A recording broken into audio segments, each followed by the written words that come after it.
When we first got the OmniBook 900, it had a missing key, broken keyboard, there was no hard disk or connector inside the chassis, but it was able to boot up into the BIOS. Now we have a hard disk, backplane connector, and we've got a brand new keyboard installed. But we can't get the operating system installed. When we tried to install NT Workstation and Windows 98 last time, both times it ended up with a blinking cursor in the top left-hand corner of the screen. Now, we were using an SSD disk inside a caddy, and this laptop is from way before the time of SSD disks. Then I switched to a real IDE mechanical hard drive, but that was 60GB in size, and again, that wasn't the size that was around when the OmniBook was shipped. So what I've done is I've bought this 10GB IDE drive that is the size from when the OmniBook was shipped. It came with 6.4 and 12GB. Let's get NT installing on this disk and see if finally this solves the problem and enables us to get an operating system onto this laptop. Okay, let's install the hard disk and get this booted up and try the NT installation.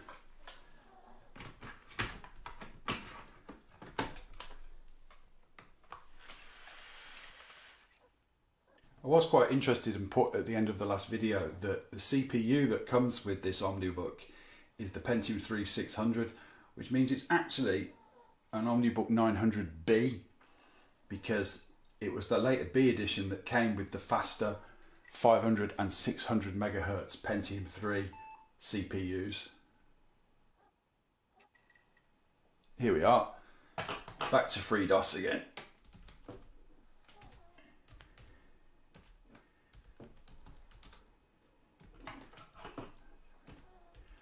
WinNT/B/C. Copy the files. I don't know if you can hear that, but that's the sound of a mechanical hard drive. I can hear it sort of. It's not quite a grinding sound. It was just a clicking sound. It's the hard drive working. We're probably going to have to leave this one running because the speed it's going to take compared to when we did the SSD is going to be different. It's going to be a lot slower. It's going to take a lot longer to copy these files over before we get to the reboot next. So let's leave this one running and come back to it when it gets ready for the restart.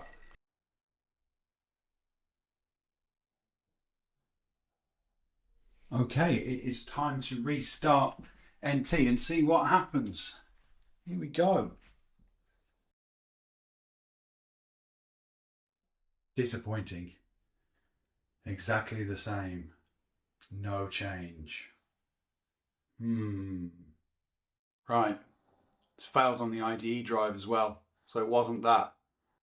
I've been on a website and got some diagnostic tools for this HP laptop, which we can install, and they run from DOS, so we are going to be able to actually use them. I've also got a BIOS update for it, because you never know. It could be we need to update the BIOS. So the first thing I'm going to do is get the diagnostic tools onto the C drive, and we'll run those and see what we get. And then we'll go on to updating the BIOS on the laptop next.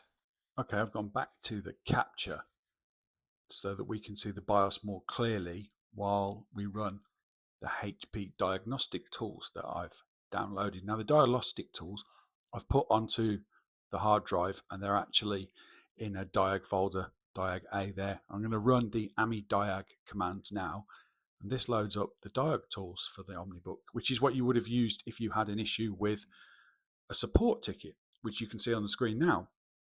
It's detected what the machine is, and it allows us to go into the diagnostics. Now this is running at super fast speed. It wasn't this speed in real life. It probably took 10 minutes to do this, but the result we've got is a cache memory failure. So there is a hardware fault on the machine, and I'm going to go into the advanced diagnostics now and go into one of the memory tests and have a look and see what I think this might be, which is a cache issue on the chip. So I'm going to go down here to the Pentium II L2 cache test, although admittedly we have got a Pentium III chip, but it fails on the L2 cache chip memory test, and it fails with tag RAM controls registers test, which means potentially we've got a faulty CPU module in the laptop. Time to update the BIOS. I've copied the BIOS information to the hard disk. Now, it's designed to run from a bootable floppy, so I suspect when I run autoexec.bat now, it's probably going to throw an error That's a good start. Press C. Yes, it wants it ran from a floppy disk. Okay, we're going to have to make some changes to make it think it's running from a floppy disk when it isn't. Back on the XP machine, we can see this is the copy of the BIOS update disk put onto the C drive. There's the autoexec.bat that would run when you use the floppy disk, and all the paths are set to A drive. I'm going to change all those paths to reflect the C BIOS folder that I've actually got this stored in on this hard drive. And then I'm going to have a look through the rest of the batch files and see what I need to change on those so that we can run the update for the BIOS and fool the laptop into thinking that it's running off a floppy disk rather than it's running out of a folder on the C drive. Now, whether this is possible, I'm not sure yet, because sometimes this can be quite tricky to do, particularly if there's multiple batch files, and there are in this case. Example here, this one is the update.bat. You can see there's a lot in this batch file, and there's a lot for me to change. I'm going to try using the find and replace to switch over some of these paths from the A drive to the paths to the C drive. I'm doing A scripts here, and I'm going to replace that with the C BIOS scripts location, and at least using find and replace in Notepad I can do this relatively quickly. But I've got a feeling with all of the information that's in this batch file, I might be on a better track trying to locate the part of the batch file that actually does the flashing of the BIOS and see if I can skip through the rest of it and get to that bit. I'm going to go and clear this down in a minute and see if we can find a bit more information about where the flashing of the BIOS happens. This is what we're looking for now. I've got the flash.bat file and I've got the unit IDCL bat file. And what I've discovered is it's going to find out what type of CPU you've got. And I've highlighted there copper mine because that is the Pentium III 600. And on the right hand side, you can see the flash line, and it's using the variables against the EXC as switches. So what I can do is I can match up the variable on the left hand side to what the actual content of that variable is and replace it on the right hand side so that we've got one single executable command line that I can run. What that means is I don't need to run all of this batch file that does all its checking and asks you if you want to do it, yes or no. What I'm doing is I'm cutting to the chase here. I'm going to get the exact command line with its switches that I need to paste and run. It doesn't give me any options for failsafe, and it means if I get this wrong, I'm going to completely wipe the BIOS and destroy the motherboard. But I want to get to getting the BIOS updated, and I'm pretty confident this is what I need to do, and I'm going to get it right. So I'm just going to finish updating this on here. So I've got the exact command line that I want, and here it is. I've got it. Starts with that flash.exe, and then it goes through some switches, modes, exits, and it references the location of the bin file and the ROM file, and I've highlighted that all there. And I'm going to put that into the autoexec.bat so that when we boot up the laptop, we can run the autoexec.bat file, and it'll just run that one command line against it, and it's going to update the BIOS on the laptop for us. So now that that's in place, it's only going to be a matter now of restarting the laptop with the hard drive in it and running it and doing it. The disk is back in the OmniBook and we're booted into FreeDOS. I'm going to go into the BIOS folder and run autoexec.bat now, which is going to run the command hopefully to update the BIOS. There it goes. And it is successful. I was watching this. I recorded it using the capture for better quality, but when I was sat there, I could tell that it was working, and I could hear the machine do its restart after this, and that the BIOS updated correctly. So I'm pretty chuffed with that we got the command line exactly right. This is the restart, and there's a new splash screen. I'm pretty sure it didn't splash that graphic before. And I've pressed F2 to go into the BIOS and see whether it's updated the actual BIOS revision inside the BIOS. So we're about to see that.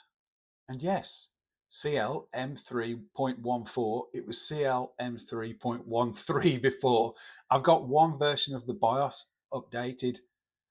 I had a look through the BIOS now, and there really is no features been added, no changes, nothing to do with L2 cache or anything that I could change to switch the caching off the CPU or anything. So nothing that I can do to affect the fault that we've got. I think the next stage now is to take the laptop apart and see whether I've actually got a module that can be replaced. To remove the CPU from this, we need to take the keyboard off first, which we've already been through before. So I'm going to now remove the keyboard from on the laptop up here. Let's get that removed. And handily on this model, the CPU unit is underneath the keyboard, so we haven't got to take off the whole of the bezel or anything like that, which can be frustrating to do sometimes. So let's move the keyboard out of the way. And CPU is here underneath these 4 screws here on this heat sink here that you can see. And my imagine is that heat runs through this copper and then the fan pulls the heat out the side here. That's the design strategy with this. So let's get to... There's one thing you can notice when I do this, that the camera wobbles slightly. It's because I'm on a stand-up desk that I've got. And the one thing that's frustrating about this stand-up desk is that it's very prone to wobbling. It isn't super secure because the monitor's up here in front of me and that wobbles as well. Right, heatsink out of the way. CPU, which has this interesting little clip that holds it in here. So what you do is you switch for a, let's see, there we go. We switch, come on, get into focus. Can you focus? No. It's a flathead anyway, 4mm. So we'll go in here and you turn it slightly to the left and then, yes, it can be lifted off as so. There it is. That is the Intel CPU. And we've got here, what if it is, yeah, Pentium III 600, socket 495 CPU with the layer 2 cache on the CPU. So what this means is I can buy one of those and replace it, and we won't have the cache error. And maybe I'm not giving up yet, that will let us boot the operating system. The HP Diagnostics have led us onto potential solution. If it wasn't for the diagnostics, I wouldn't know about the failure of the L2 cache. Looking up on the motherboard, I can see that there's one CPU that sits in the board. There isn't a module card or anything like that that would have made this more difficult. I've been on eBay and I've ordered a replacement CPU. It's a 500 megahertz this time rather than the 600, but it's supported. And that means, with a bit of luck, we won't have the L2 cache issue. And if we don't have the cache issue, will that mean we can get NT Workstation to load and get past the blinking cursor in the top left-hand corner of the screen? I don't know the answer 100%, but I'm going to give it my best shot because that's what I did with customers with their kit. I wanted to solve the problems. Give me a like, give me a subscribe. I hope you watch the next video and I'll see you next time. Ta-da!